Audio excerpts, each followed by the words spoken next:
यशोदा मैया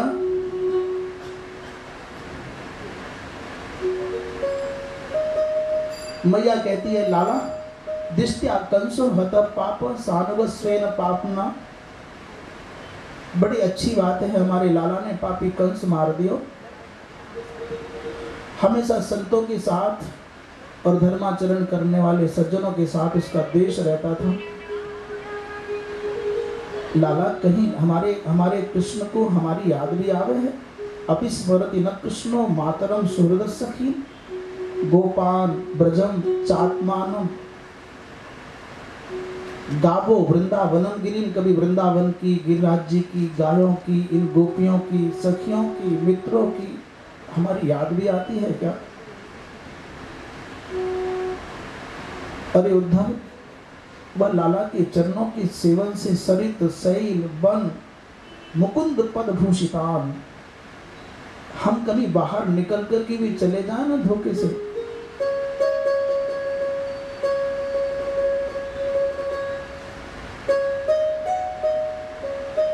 लगता है वो अभी यही है, अभी नहीं गया कहीं, अभी यही छुप गया होगा। ये गाय यहाँ ऐसा, यहाँ पूतना मारी, यहाँ सट्टासुर का वध हुआ, यहाँ तृणावर्त को मारा।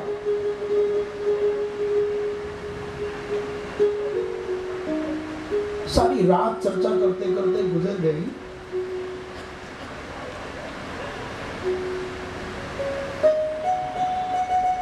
सुखदेव जी कहते हैं, इति संस्मृत्य नंदः कृष्णानुरक्तधीः अत्युत कंठो अभवत् तूष्णीं प्रेम प्रसर विह्वलः। बोलने की सामर्थ्य चली गई, बोलना बंद हो गया। यशोदा मैया बेचारी बीच बीच में रो लेती है और बातें कर लेती है।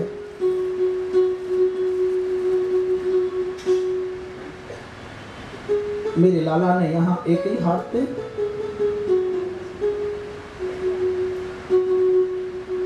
भगवान की विभिन्न चेष्टाओं की, विभिन्न लीलाओं की चर्चा करते करते पूरी रात गुजर गई। यहाँ तक हो गया कि बोलना बंद हो गया, बोल भी नहीं सके। प्रेम प्रसर विह्वलः, मैया के स्तनों में दुग्ध आ गया। यद्यपि वृद्धा हो गई थी, शृण्वन्ती अश्रुणी अवास्राक्षी स्नेह स्नुत पयोधरा। मैया तो बैठी बैठी बस रोती रही। और उद्धव जी महाराज ज्ञान का उपदेश कर रहे। अरे मैया, जैसे आत्मा नित्य शुद्ध बुद्ध है, शरीर मिलते और छूटते रहते हैं, वैसे कृष्ण ज्ञान स्वरूप है। बाबा मैं सत्य कह रहा हूं, आगमिष्यति अति दीर्घेण कालेन ब्रजमच्युतः।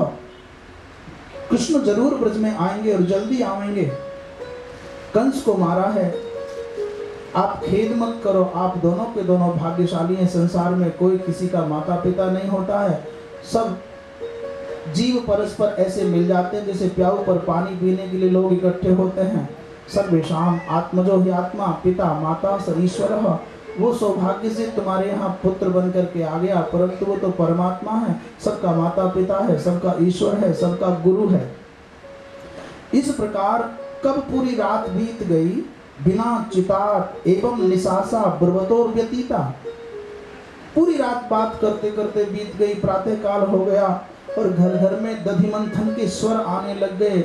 रज्जु विकर्षक भुज कंकणस्रजः। घर घर में गोपांगनाएं दधिमंथन कर रही हैं। उनके दधिमंथन के कारण कंकणों की आवाज, कुंडलों की आवाज और घर घर की आवाज से मानो लग रहा है ब्रजमंडल का सारा अमंगल मिट जाएगा। ब्राह्म मुहूर्त आ गया। उठ करके नंद बाबा अपने बिस्तर पर गए और उद्धव जी महाराज स्नान आदि करके संध्या वंदन किए। सूर्योदय हो गया। गोपियों ने देखा कि अरे आज तो नंद बाबा के घर के आगे रथ खड़ा है। उस रथ को देख करके गोपियों ने सोचा कि कहीं ऐसा तो नहीं कि वो दुष्ट अक्रूर फिर आ गया हो। अरे हमारी जिंदगी में केवल 2 बार रथ आया है। पहली बार रथ आया था, उसमें एक अक्रूर नाम का क्रूर व्यक्ति आया था जो हमारे प्राणधन परमात्मा श्री कृष्ण को लेकर के गया। और अब कौन कौन दूसरा अक्रूर आ गया क्या?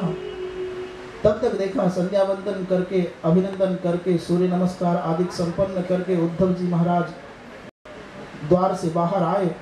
वही चमचम चमाता हुआ पीताम्बर, वैसा ही सांवला सलोना स्वरूप और उतनी कद काठी। कभी अचानक भ्रम हो गया कि कृष्ण तो नहीं, अरे नहीं नहीं, कृष्ण इतने शांत कहाँ हैं, आ गए होते तो घर नहीं टिकते, ये कृष्ण नहीं है। तब तक किसी ने कहा ये कृष्ण नहीं, कृष्ण का दूत आया है। उन गोपियों ने कहा हाँ हमको मालूम है, जानीमस्त्वाम यदुपते पार्षदम समुपागतम, तुम यदुपति के पार्षद हो, तुम्हारे भर्ता ने, तुम्हारे स्वामी ने तुमको भेजा है अपने माता पिता का संदेश लेने के लिए, अन्यथा इस ब्रज में उनका है कौन।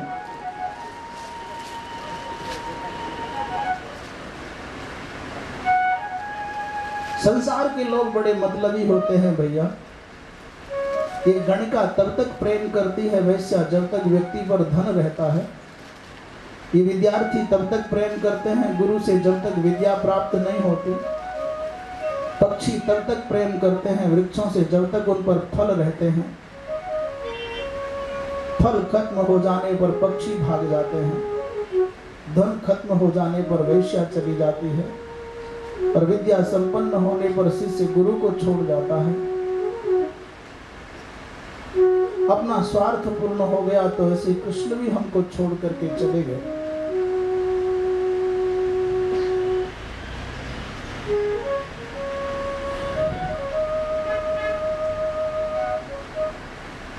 इति गोप्यो ही गोविंदे गतवा काय मानसा। इस प्रकार भगवान कृष्ण की चर्चा कर रही थी।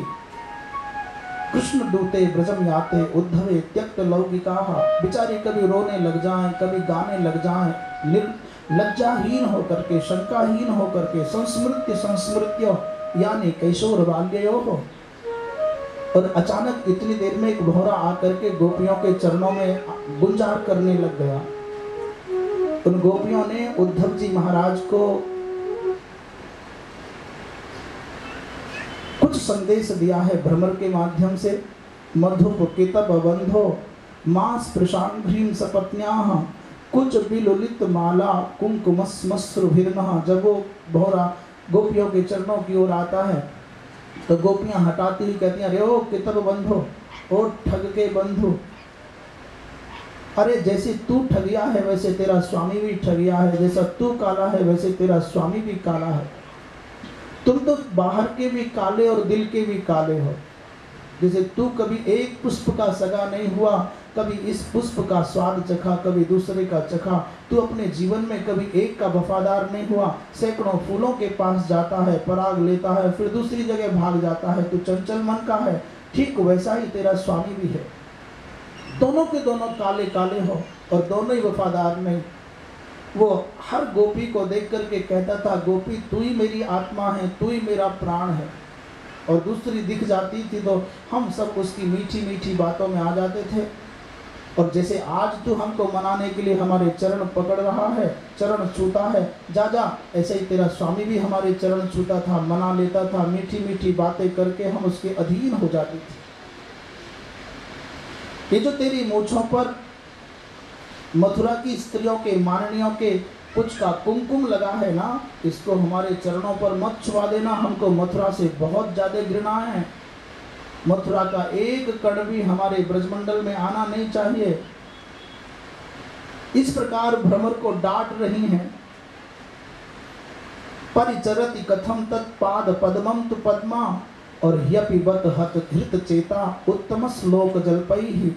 हमको तो आश्चर्य होता है, बड़ी चंचला है लक्ष्मी, परंतु न जाने ऐसा क्या जादू है इसकी बातों में, इसकी आंखों में, कि वो सर्व जग प्रसिद्ध चंचला लक्ष्मी अपनी चंचलता छोड़ करके इसके चरणों में क्यों पड़ी रहती है। मुझको तो लगता है सभी उस चंचला पर, लक्ष्मी पर भी इसकी बातों का जादू असर कर गया है। अन्यथा लक्ष्मी कहीं टिकती नहीं, परंतु इसको छोड़ करके नहीं जाती है। विसृज शिरसि पादम वेद में हम चाटुकारैः अनुनय विदुषस्ते भेत्य दौत्यैर् मुकुन्दात्। अरे ओ हमारे चरणों में अपना सर मत रख देना, हम उस चाटुकार की सब अनुनय और विनय को जानती हैं। तुम्हारे स्वामी ने संसार के लोगों के साथ कब अच्छा किया, ये बड़ा अकृतज्ञ है। इससे हमारी संधि नहीं हो सकती। व्यसृज अकृत चेताः किम नु संधेयमस्मिन्, इसने बाली को छल करके मारा और सुपर्णखा बेचारी प्रेम करने की भावना से इसकी शरण में आई थी, उसके नाक कान काट दिए थे, बामन बनकर के बलि को ठगा था। इसके साथ हमारी मित्रता नहीं हो सकती। इस प्रकार क्रोध की बात करती हैं और तुरंत रोने लगती हैं। अरे भैया, चाहे जैसा हो, परंतु उसकी कथा का एक कण भी कानों के रास्ते से हृदय में पहुंच जाता है तो जन्म जन्मांतर के ताप मिट जाते हैं। चलो कोई बात नहीं, तुम आ गए हो तो अब सुनाओ, सब बातों को छोड़ो, कृष्ण की बात करो। अरे भैया, कभी उनको हमारी याद आती है क्या? क्वचिदपि स कथानः किंकरीणाम गृणीते, कभी तो उनको हमारी चर्चा करते तुमने सुना होगा। इस भाव को निर्निमेष दृष्टि से उद्धव जी महाराज ज्ञानी होने पर भी देख रहे हैं। कभी आंसू गिर रहा है, कभी क्रोध के मारे, मानो ग्रीष्म ऋतु का दर्शन कर लिया, जब क्रोध आता है तो आवाज कड़वी हो गई, आंखें लाल लाल हो गई। और कभी सावन का दर्शन कर रहे हैं, मानो वर्षा ऋतु आ गई और आंखों से झर झर झर झर आंसू गिरने लगे, पानी गिरने लगा। कभी कंपन हो जाता है भगवान का स्मरण करके, मानो ठंडी शरद ऋतु का दर्शन कर लिया। सारी ऋतुओं का, सारे मासों का दर्शन उद्धव जी महाराज ने कुछ ही पलों में गोपियों के जीवन में कर लिया और देख लिया। इसके बावजूद भी इनके मन में कोई स्वार्थ नहीं, कोई लोभ नहीं, कोई लोलुपता नहीं है। इनकी मन की पवित्र दशा को देख करके, प्रेम की इस पवित्र उच्च अवस्था को देख करके उद्धव जी महाराज ने थोड़ा बहुत ज्ञान का उपदेश करना चाहा। अहो अहो यूयं स्म पूर्णार्था भवत्यो लोक पूजिताः। अरे गोपियों, तुम धन्य हो, तुमने परम प्रेमास्पद परमात्मा भगवान कृष्ण को किसी भी भावना से सही परंतु प्राप्त कर लिया। संसार के बड़े बड़े अमलात्मा, विमलात्मा, महात्मा जिनको पा नहीं सकते, आपने उनको पा लिया है। परंतु देवियों, भगवान का एक संदेश लेकर के आया हूँ। भगवान कृष्ण ने आपके लिए संदेश भेजा है कि तुम्हारा मेरा कभी वियोग नहीं हो सकता। भवती नाम वियोगों में न ही सर्वात्मना क्वचित। और सच्ची बात तो यह है कि पास रहने पर प्रेम घटता है और दूर रहने पर बढ़ता है। इसलिए मैंने एक नाटक किया है, हम तुम दूर रहने का नाटक करके प्रेम को और परिपाक दे रहे हैं। तुम मेरी आत्मा हो और मैं तुम्हारी आत्मा हूँ।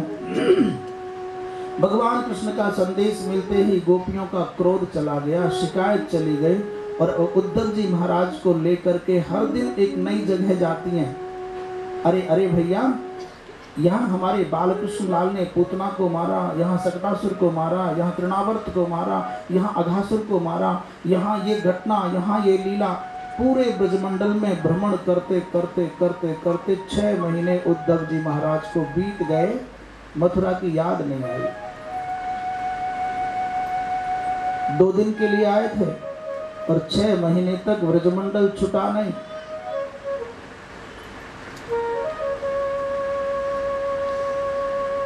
रात्रि को विश्राम करने घर आते हैं, प्रसाद पाके सो जाते हैं, सुबह संध्या वंदन करते हैं और जल्दी से तैयार होकर के वहाँ गोपियाँ दरवाजे पर खड़ी मिलती हैं। गोप सब मित्र बन गए हैं और हर दिन नई नई लीला का दर्शन करने के लिए उद्धव जाते हैं। जब चलने लगे तो आशा महो चरण रेणु जुषा महम श्याम वृंदावने किमपि गुल्म लतौषधीनाम या दुस्त्यजम स्वजनमार्य पथं च हित्वा भेजुर मुकुंद पदवीं श्रुत भीर विमुज्ञाम। जो उद्धव जी महाराज ज्ञान का उपदेश देने के लिए आए थे, जो गुरु बनकर के आए थे, वो शिष्य बनकर के गया। जो देने आया था इतना भर करके ले गया। वो कहते हैं, हे विधाता, यदि मेरा अगला जन्म हो तो तुम मुझको ब्रजमंडल का मनुष्य बना देना और मैं ब्रज का मनुष्य बनने का अधिकारी ना हो तो इन गोपांगनाओं के चरण कमल की रज का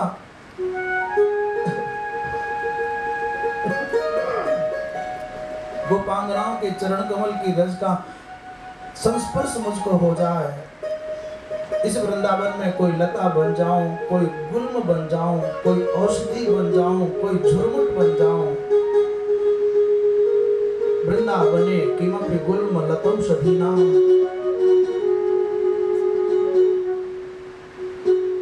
इन गोपांगनाओं के चरणों को प्रणाम करने की पात्रता मुझ में नहीं है, परंतु इन गोपांगनाओं के चरण कमल की धूल भी मुझको मिल जाएगी तो जीवन धन्य हो जाएगा। वंदे नंद ब्रजस्त्रीणाम पाद रेणुमभीक्षणसः यासाम हरि कथोद्गीतो पुनाति भुवनत्रयम्। इन गोपांगनाओं के चरण कमल की धूल को बार बार नमन करता हूँ। और अब लौट करके जब 6 महीने के बाद उद्धव आए तो भगवान कृष्ण मुस्कुरा रहे हैं और उद्धव की आंखों में निरंतर अश्रु प्रवाह है। ब्रजवासी सब यमुना जी तक विदा करने आए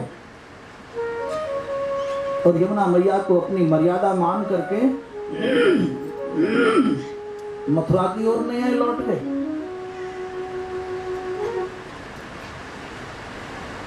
उद्धव जी महाराज के नेत्रों में आंसू हैं और भगवान कृष्ण के मुख पर मुस्कुराहट खिली हुई है।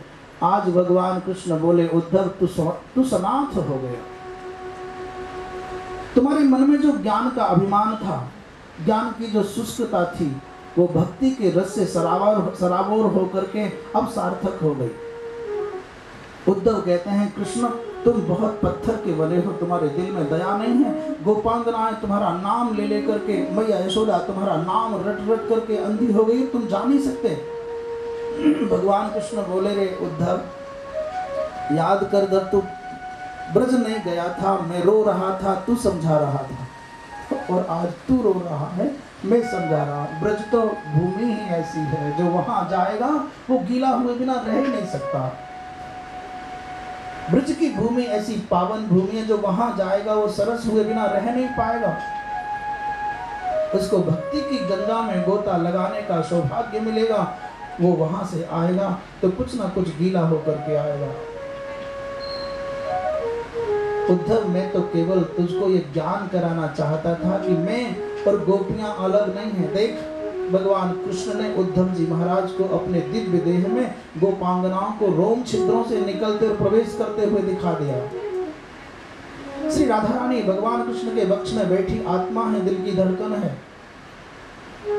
और समस्त गोपांगनाओं को उद्धव जी ने देखा भगवान कृष्ण के रोम छिद्रों से निकल रही हैं, आ रही जा रही हैं। इस दृश्य को देख करके उद्धव जी महाराज शांत हो गए। बुआ कुंती का समाचार लेने के लिए भेजा है।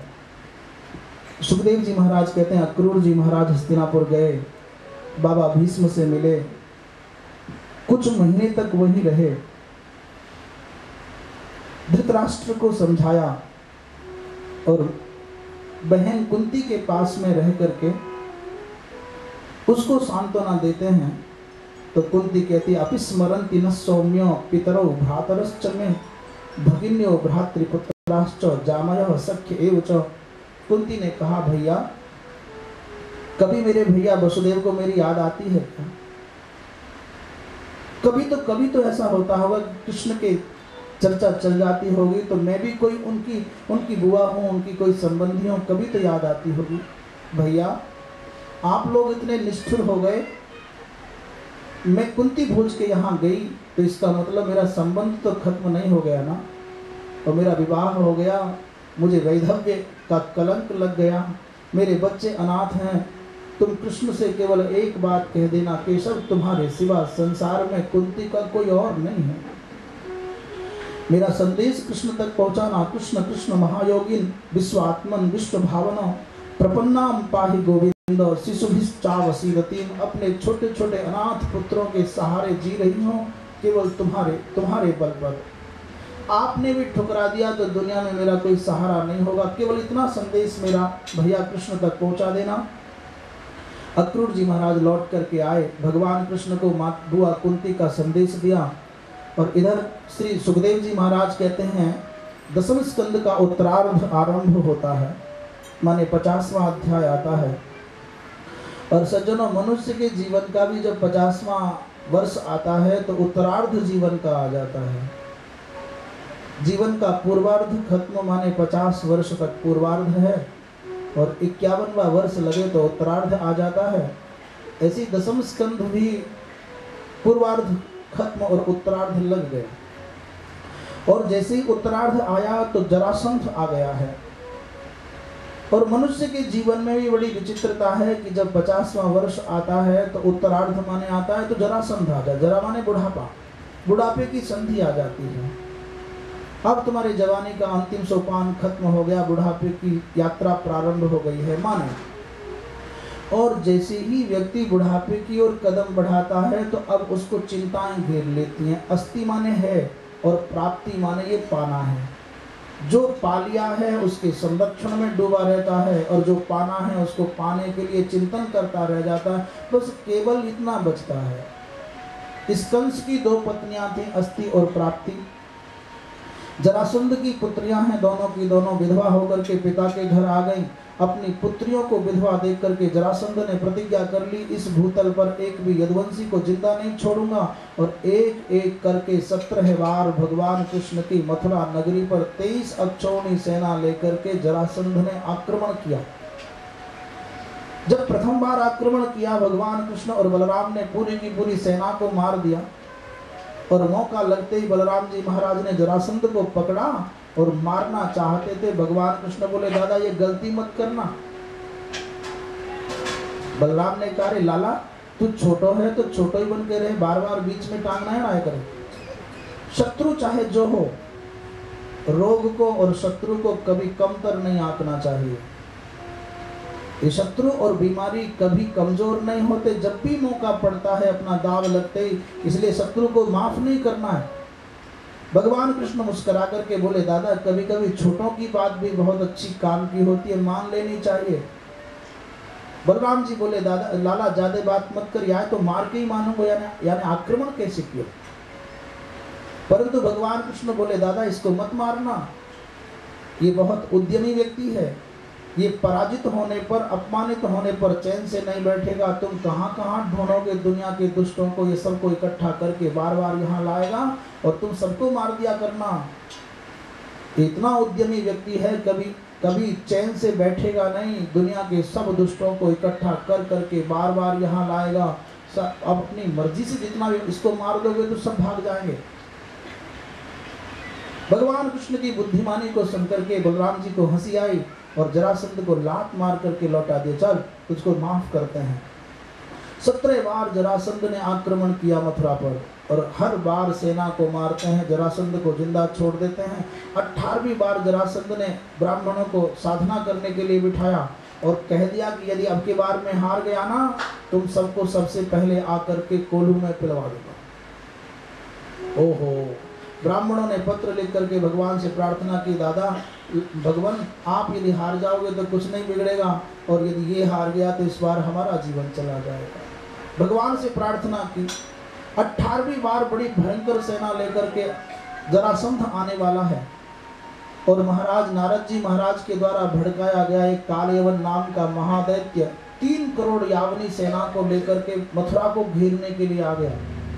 भगवान कृष्ण बोले, दादा इधर से जरासंध आएगा, इधर से कालयवन आएगा, और मथुरा की खैर नहीं है। इसलिए आप इस पूरी मथुरा वासियों को लेकर के हम लोग समुद्र में एक पुरी बना लेते हैं, द्वारिकापुरी, और वहां स्थानांतरित कर देते हैं। आप मथुरा की रक्षा में रहना, मैं कालयवन का काम तमाम करता हूँ।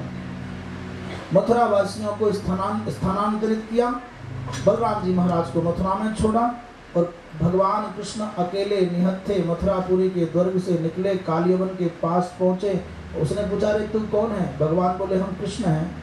बोले, अच्छा तू ही कृष्ण है जो नारद जी ने बताया था? बोले, हाँ।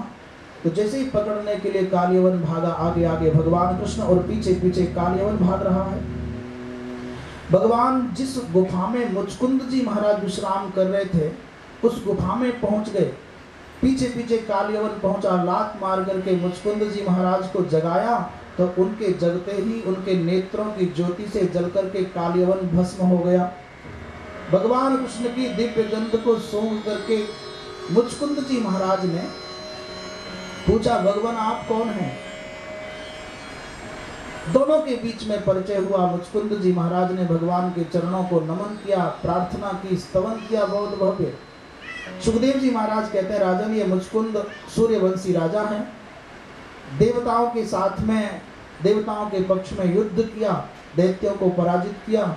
युद्ध में बहुत थक जाने के बाद देवताओं से वरदान में चिरकाल तक निद्रा मांगी और कहा, भगवान जो मेरी निद्रा को भंग करे वो मेरी नेत्र ज्योति से जल करके भस्म हो जाए। ये रहस्य केवल भगवान कृष्ण जानते थे, इसलिए मुचकुंद के द्वारा कालियवन को मरवा करके भगवान मथुरा लौटे।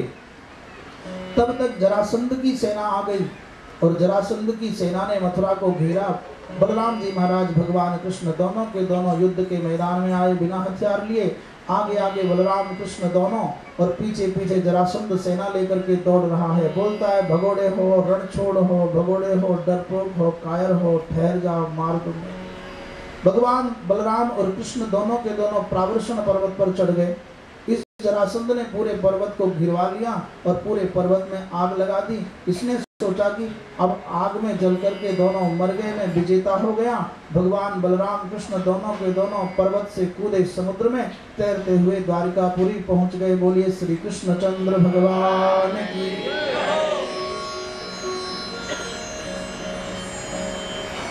जरासंध को लगा कि हमारी विजय हो गई, परंतु